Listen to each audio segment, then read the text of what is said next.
중국을 방문한 토니 블링컨 국무장관이 시진핑 중국 국가주석을 만나서 중국이 러시아에 대한 지원을 중단한다면 우크라이나 전쟁도 끝낼 수 있다. 그러면서 이 중국의 러시아에 대한 전략물자 수출 중단을 강력하게 요구하고 나서서 이 중국의 대응이 주목됩니다. 시진핑 면전에서 직격탄을 날린 미국 블링컨 장관의 발언에 대해서 와이타임스가 추적해봤습니다. 지금 시작합니다.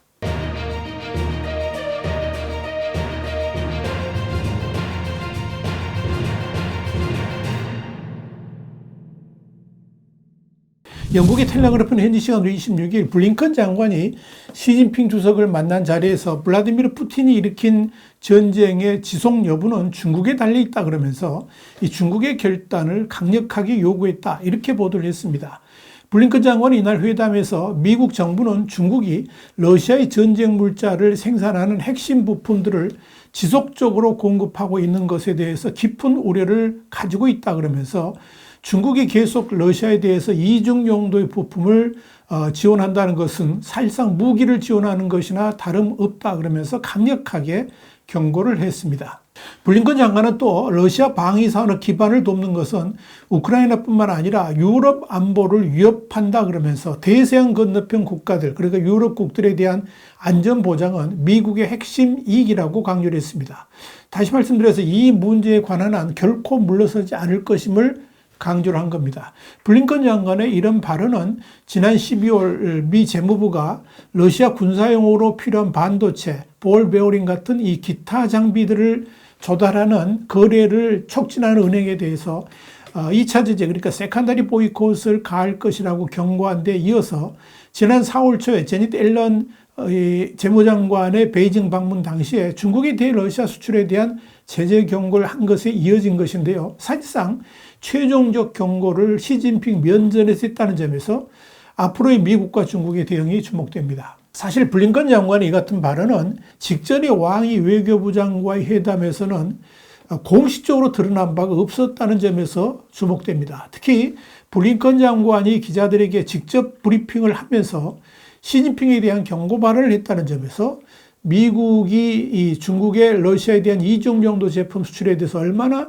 민감하게 생각하고 있는지를 보여주는 겁니다. 블링컨 장관은 시진핑과의 회동 후에 기자들에게 중국이 러시아의 무기 생산의 핵심적인 공작기계, 반도체 및 기타 부품들을 공급함으로써 전쟁을 계속할 수 있도록 돕고 있다 그러면서 중국은 사실상 냉전 종식 이후 유럽 안보에 가장 큰 위협을 가하고 있다 이렇게 강조를 했습니다. 이런 블링컨 장관의 발언은 그동안에 중국이 분쟁에 어느 쪽에도 무기를 제공해오지 않았다 그러면서 러시아에 대한 지원을 전면 부인해왔던 것과는 완전히 다른 거죠. 완전히 뒤집는 것이어서 눈길을 끌었습니다. 한편 이날 회담에서 시진핑 주석은 블링컨 장관에게 미국과 중국은 경쟁자가 아닌 파트너라 그러면서 양국은 서로에게 상처를 주기보다는 성공을 도와야 된다 이렇게 말을 했습니다. 시 주석은 이어서 중국은 자신감 있고 개방적이며 번영하는 미국을 보는 것이 기쁘다 그러면서 미국도 중국의 발전을 긍정적인 시각으로 바라볼 수 있기를 희망한다. 이런 입장을 나타냈습니다. 블링컨 장관도 회동 후에 취재진을 만난 자리에서 군사통신과 인공지능 그러니까 AI 분야를 포함한 양국 간 협력의 최근 진전에 대해서 긍정적으로 평가를 했습니다. 블링컨 장관은 이어서 우리는 해당 의제를 진전시키기 위해서 의사소통 라인을 유지하고 강화해서 우리의 차이점을 책임감 있게 처리해서 잘못된 의사소통, 오해 계산 착오를 피하는 데 최선을 다하고 있다. 이렇게 밝혔습니다. 하지만 중국이 민감하게 여기는 미국의 우려를 시진핑에게 제기했다라고 블링컨 장관은 설명했습니다. 중국의 러시아에 대한 지원 문제뿐만 아니라 대만과 남중국해, 인권, 펜타닐 같은 이슈도 거론했다는 것입니다. 또 남중국해에서 시 주석이 이끄는 중국의 해상 책략에 대해서도 논의를 했다 그러면서 이 아시아에서 가장 오랜 동맹인 필리핀에 대한 미국의 철통 같은 지원을 재차 강조했습니다. 그렇다면 중국은 구체적으로 러시아에 어떤 전략 물자들을 수출했을까요? 여기에 대해서는 우리 신문도 지난 4월 18일 러시아 지원했던 중국, 미국 강력 경고에 바짝 엎드렸다. 이런 제목의 정세 분석 유튜브로는 2658회를 통해서 자세히 보도를 해드린 바 있습니다. 이와 관련해서 미국의 소리 VOA는 지난 4월 17일 펠라이더 미국 국방부 대변인이 15일 정례 기자회견에서 중국이 러시아의 국방 생산 지원을 늘려서 우크라이나 전쟁을 적극적으로 지원하고 있다라고 말했다. 이렇게 보도를 한 바 있습니다.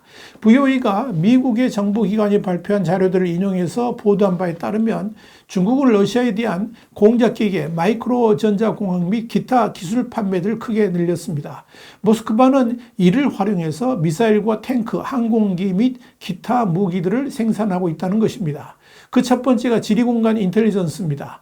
중국은 군사 목적으로 활용할 수 있는 지리공간 인텔리전스를 제공함으로써 위성, 모바일 센서, 지상 관제소 및 항공 이미지의 데이터를 통합할 수 있도록 도왔습니다.